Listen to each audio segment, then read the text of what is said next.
Hi again, it's Shmitty with another Armada Tactics video. It's been a lot longer than I expected between now and my last video, but you know, life gets in the way. Part of that has kind of come about in that I've changed where I'm blogging. I used to blog on my own at Concentrate Fire. I moved over to blogging at big site, Steel Squadron, which I got too busy to keep up my own blog, and it's easier to write for someone else. I'd intended for that time to give me more time to make videos, but obviously it didn't work out that way. Anyway, I'm glad to be back making another video for you guys. Quite a bit's happened in Armada recently. You know, we just came through the World Championships just happened. I think we're all excited about Wave 6 arriving soon, and Store Championship season's just getting started. I had the chance to play in one a couple weeks ago and was fortunate to win. And looking forward to actually the next 2 weekends getting to play in a couple more.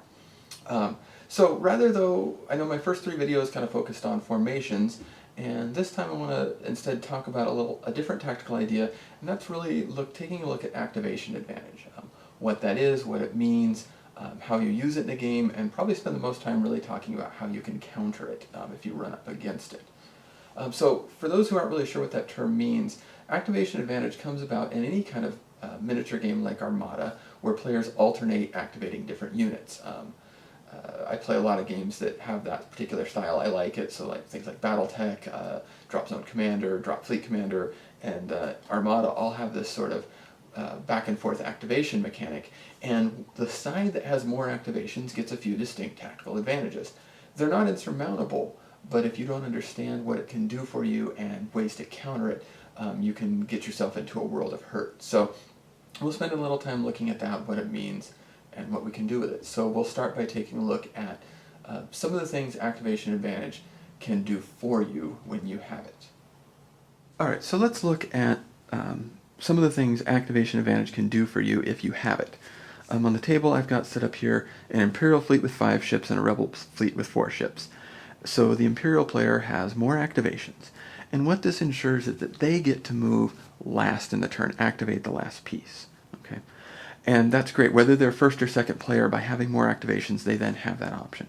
And that's really powerful in Armada because it has the mechanic where you have to shoot before you move. So the Imperial player, and what most often happens is, will delay and force, in this case, force the Rebel player to move a ship into range and get that first shot in. So let's say if the Imperial player happened to be the first player, they might start by moving their flotilla. Okay, they can move it over here where it's safe, it's not going to get shot at, it's a fairly low power activation, they've really not given anything up. Well, the Rebel player might respond in kind. Okay, then the Imperial player can again respond by moving a Corvette or light ship. The Rebel player might move something else light up. You know, Imperial player move over here, the Rebel player might move over there, and now they're in a position where the Imperial player can, here they've earned a shot, so they can activate this VSD and move it up a little bit. Well, now the Liberty needs to activate, and when it does so, it's brought itself into range where it's going to get shot at by that interdictor. Okay, so by going second and having more activations, the Imperial player can basically force the Rebel player to come into range first. And it allows the earlier shots in the game. And you don't even have to out-activate somebody. Even if you have equal numbers, the second player always gets that or when you have equal numbers, the second player gets that last activation. And so you can kind of set traps for people, holding off a powerful piece in front and waiting for them to come to you. It's just a really simple, basic thing that goes on in the game. Okay. Now, the other and probably most powerful situation has to do with, let's say we replace this interdictor with something like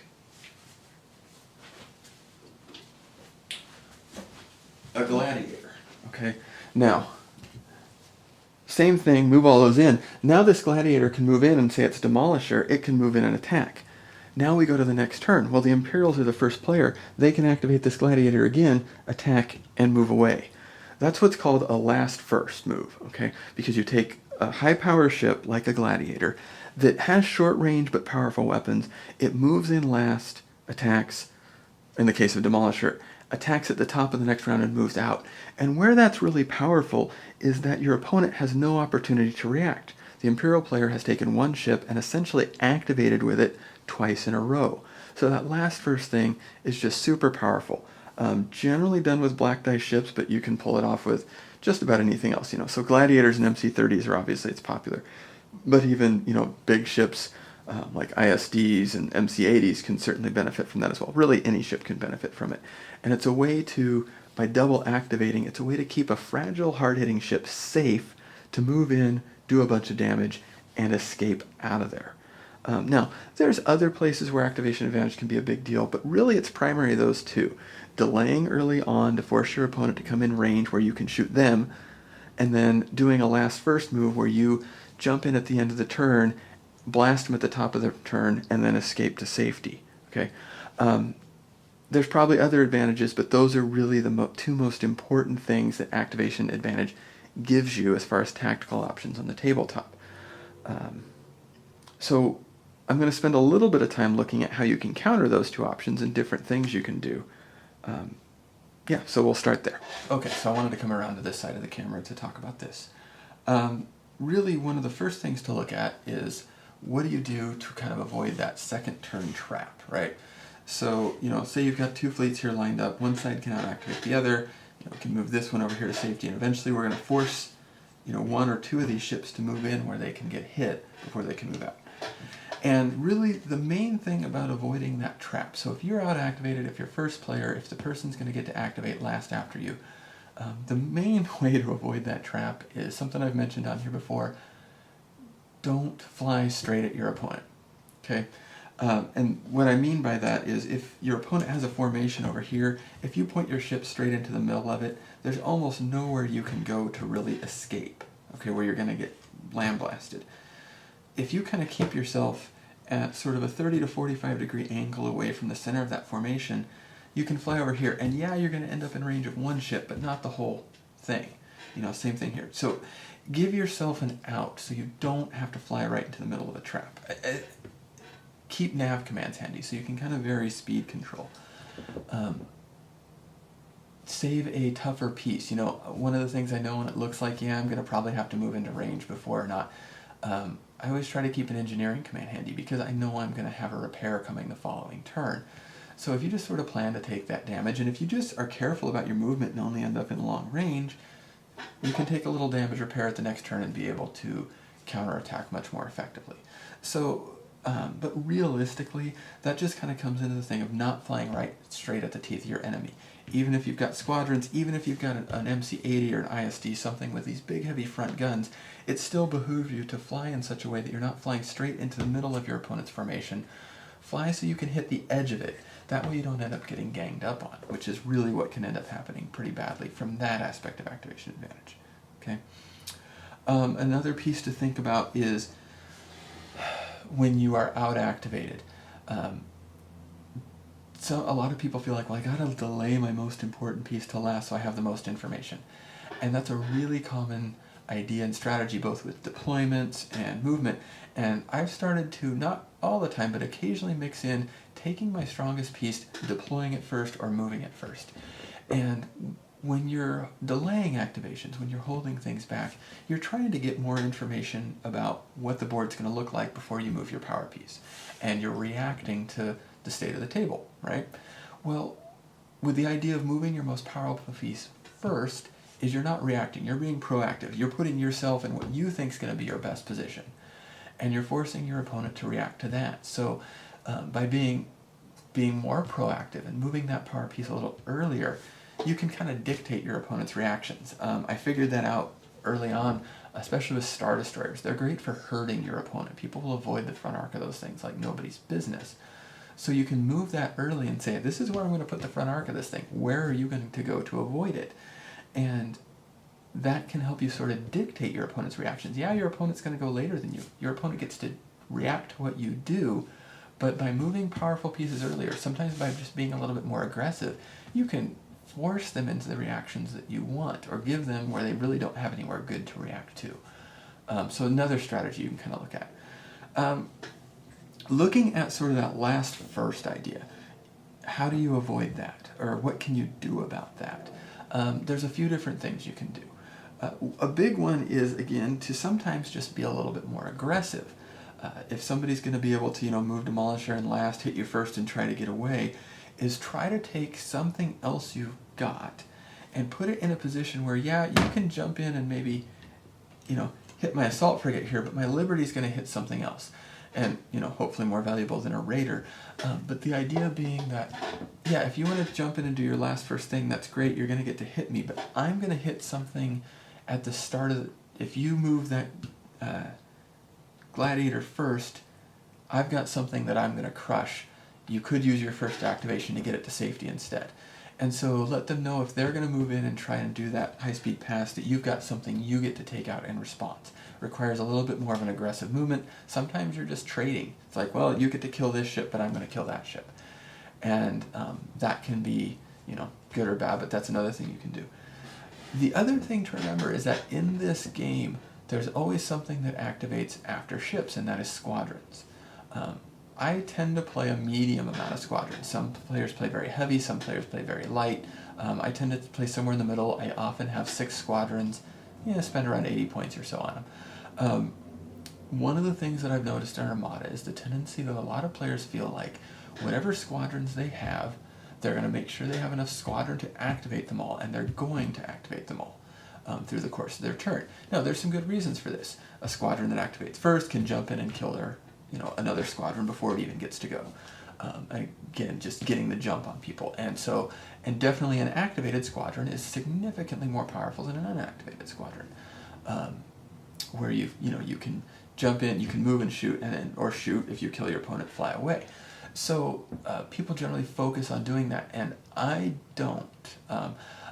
I generally don't worry about activating all of my squadrons on a given turn. And it's something good to practice because it can help you in this situation. Because no matter what you do, if you have unactivated squadrons, they get to go after the ships. So that's where things like B-Wings or fire sprays are great. Because you can just say, cool, I've got some B-Wings here I'm not going to activate. If you jump in here to do a last first, I get to hit you with those before you fly away. And it can be a good deterrent. You can set up a minefield with things. So hard-hitting anti-ship squadrons, it can do that. Rogues are also fantastic at this.